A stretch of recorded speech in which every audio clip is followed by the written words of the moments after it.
আমরা 10 দিন ব্যাপী কর্মসূচি নিয়েছি। এই কর্মসূচিতে 5 নভেম্বর থেকে 13 নভেম্বর পর্যন্ত আমি আপনাদেরকে শোনাচ্ছি।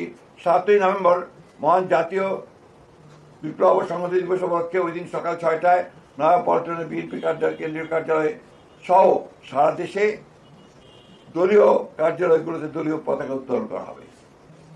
2 নম্বরে দিবসটি উপলক্ষে 7ই নভেম্বর সকাল 10টায় দলের জাতীয় নেতৃবৃন্দ সহ সকল পর্যায়ের নেতাকর্মী মহান স্বাধীনতার ঘোষক সাবেক রাষ্ট্রপতি শহীদ প্রেসিডেন্ট জিয়াউর রহমানের মাজারে পুষ্পস্তবক অর্পণ করবেন ও ফাতিহা পাঠ করবেন।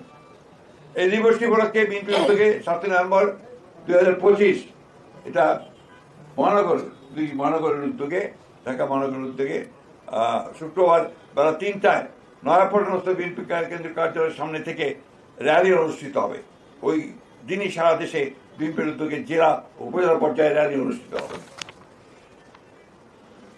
এছাড়াও দিবসটি উপলক্ষে দলের অঙ্গ সহযোগী সংগঠন সহ উদ্যোগে আলোচনা সভা অন্যান্য কর্মসূচি পালন করবে।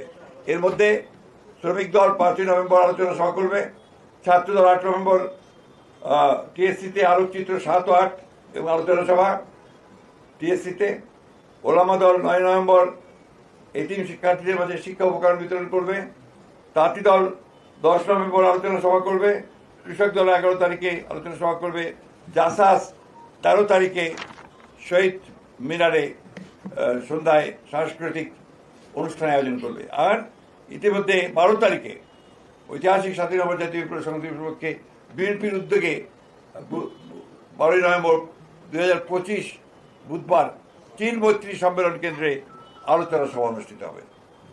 এছাড়াও এই 7ই নভেম্বর উপলক্ষে ডকুমেন্টারি, ভিডিও চিত্র, প্রিন্ট মিডিয়া সহ ফেসবুক, ইউটিউব, অনলাইনে অনেক ডকুমেন্টারি প্রকাশ করা হবে। এই 7ই নভেম্বর আমাদের রাজনৈতিক জীবনে, জাতীয় জীবনে গুরুত্বপূর্ণ বলেই আমরা এই দিনটিকে স্মরণ করে রাখতে চাই এবং 7ই নভেম্বরের যে আপনার দর্শন, সেই দর্শনকে সামনে নিয়ে সামনের দিকে এগিয়ে যেতে চাই। আপনাদের সকলকে ধন্যবাদ। আসসালামু আলাইকুম, খুদা হাফেজ। বাংলাদেশ জিন্দাবাদ, বাংলাদেশ জাতীয় দল জিন্দাবাদ।